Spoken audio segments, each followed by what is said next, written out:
People rarely tell you when they stop respecting you. They don't announce it. They just slowly change the way they treat you. The replies become colder, the attention disappears, the energy changes, and eventually, you notice something strange. People interrupt you more, ignore your boundaries, talk down to you without hesitation. And the worst part is, most of this happens because of small behaviors you don't even realize you're showing, because human beings are constantly scanning for signals. And whether we like it or not, people silently rank each other every single day. One of the biggest reasons people lose respect is approval addiction. This is where dopamine quietly controls your behavior. Most people think dopamine creates happiness. It doesn't. Dopamine creates craving. It pushes you to chase rewards, attention, validation, likes, replies, acceptance. And when your emotional stability depends on those things, people can feel it. That's why some people instantly reply to every message. Even when they're busy, even when they should be focused on themselves, their brain becomes afraid of losing approval.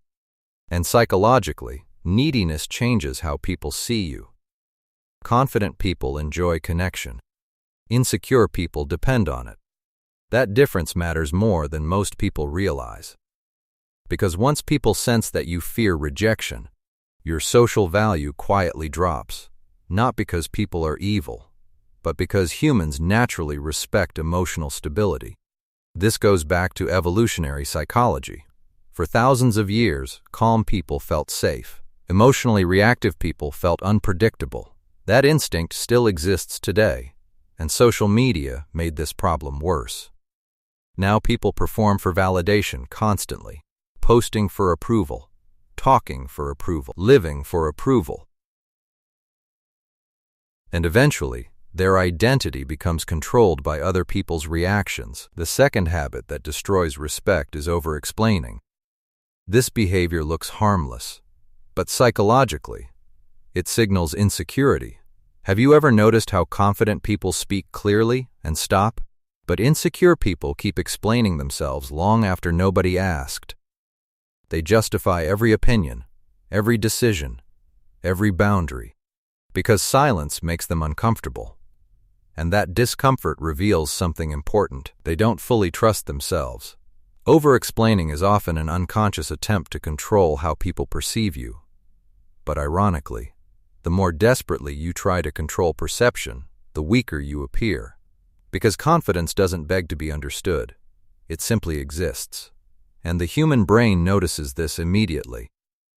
Tiny behaviors become social signals. Fast talking, nervous laughter, constant apologizing. People unconsciously build an image of you from those signals.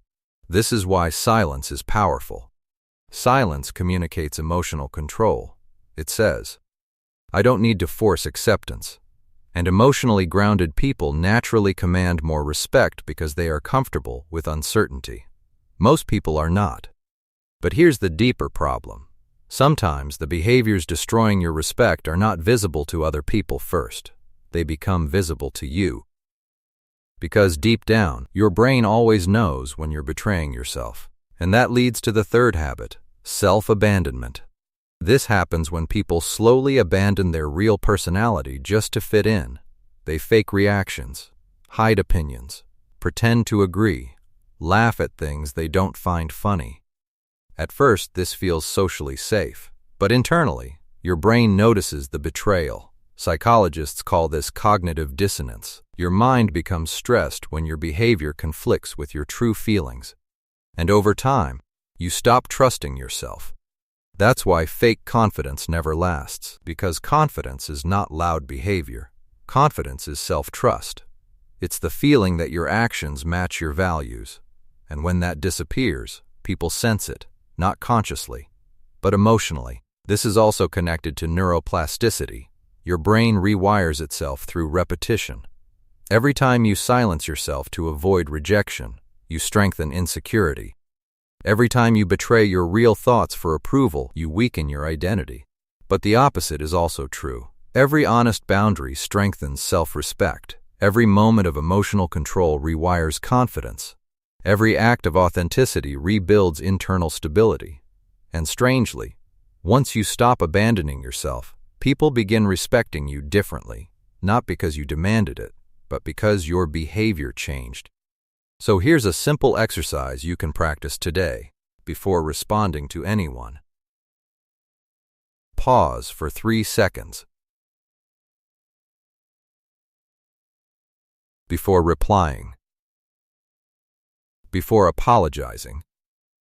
Before explaining yourself. Before saying yes. Pause, because that tiny pause interrupts emotional reactivity. It stops automatic approval seeking, and over time, you become calmer, more intentional, more emotionally grounded. That's how self-respect is built, not through dominance, but through emotional control. At the end of the day, people treat you based on the signals you repeatedly send. If your behavior constantly says, "I don't value myself," eventually, people believe it. But when you become comfortable with silence, when you stop chasing validation, when you protect your energy and boundaries, something changes. You stop looking emotionally available to everyone, and that's when people begin respecting you more. Because respect is never forced, it's detected.